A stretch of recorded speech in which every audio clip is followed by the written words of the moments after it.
Alright, panibagong araw, panibagong trabaho po mga kasikaso. Well, ito nga po mga kasikaso, masusubukan ko nga po ang ating chipping gun ngayon.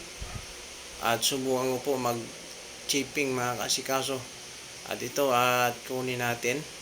At ipapakita ko nga pala sa inyo mga kasikaso yung pangalan po ng ating chipping gun ay Makita.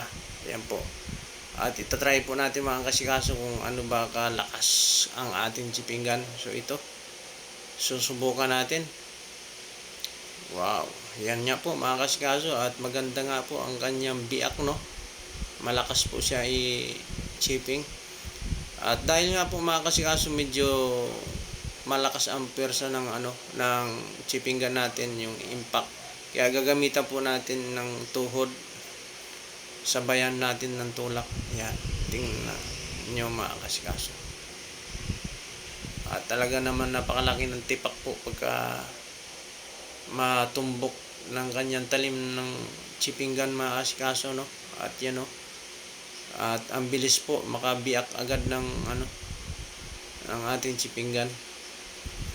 At yan po mga kasikaso, no, dahil nga at ang ating chipping gun is Makita at magandang klase. Kailangan lang po natin talaga na suportaran ng tuhod para naman makabiyak ng bahagya yung ating chipping gun. At ipakita ko nga pala mga kasikaso, yung ating chipping gun ay Makita. Port chargeable po ito mga kasikaso. Ayan, no. At ipakita ko sa inyo. Ayan, chargeable po yan. At pagka halimbawa po mga kasikaso maubos ang isang kan, mayroon po siyang kapalit. Mayroon pang isa pong additional po na battery ng chipping gun.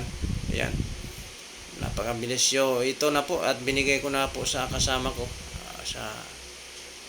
para po sila magpatuloy po ng kanilang pag-chipping dito po sa area kung saan po kami gagawa.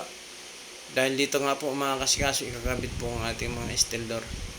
Kaya lang natin chichipingin ng bahagya para po makapasok po yung tinatawag na bakal, yung connection para po dun sa ating steel door. Kaya ito, tutuloy po natin ang chipping taas at saka gilid yung ating chipping po mga kasikaso, para pulpak na pulpak po ang ating pagwe-welding.